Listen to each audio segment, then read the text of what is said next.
Warga Tasikmalaya, Jawa Barat dihebohkan dengan ditemukannya seorang pengendara sepeda motor yang dikira sudah meninggal dunia, ternyata masih hidup. Informasinya kami hadirkan bersama 5 berita kriminal lainnya dari berbagai daerah yang kami rangkum dalam Buser 6.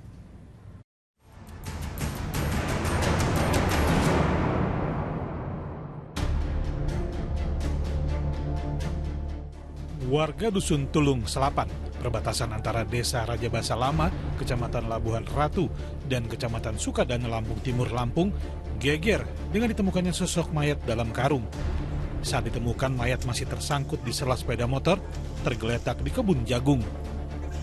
Dari hasil pemeriksaan aparat Polres Lampung Timur, mayat berjenis kelamin perempuan ini bernama Rias Nur Aini, berusia sekitar 30 tahun.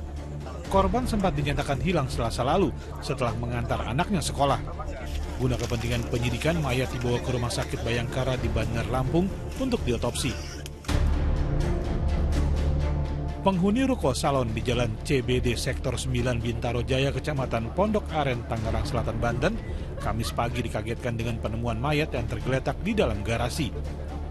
Mayat berjenis kelamin laki-laki ini pertama kali ditemukan oleh seorang office boy yang sedang bersih-bersih area ruko. Awalnya sang office boy mengira pria tersebut sedang tertidur.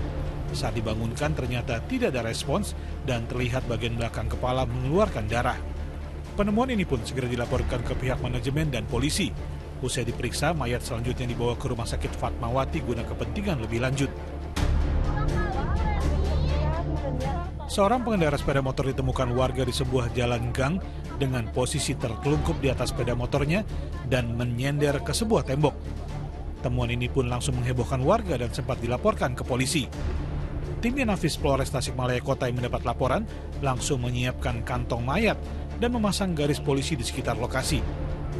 Namun di saat polisi akan mengevakuasi pemotor ini, tiba-tiba ia terbangun mengagetkan polisi dan warga.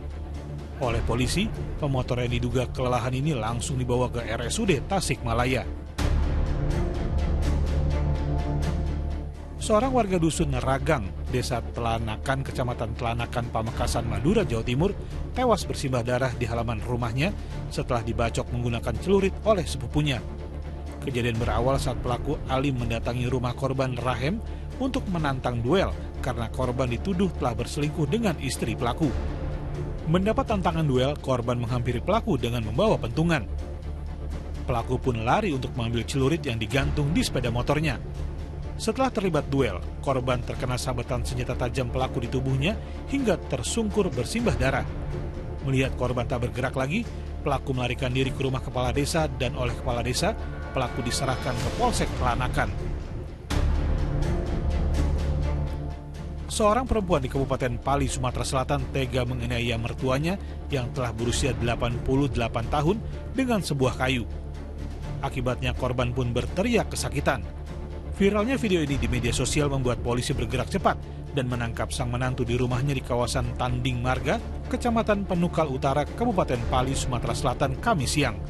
Berdasarkan hasil pemeriksaan polisi, pelaku mengaku kesal dengan korban yang kerap buang air di dalam rumah.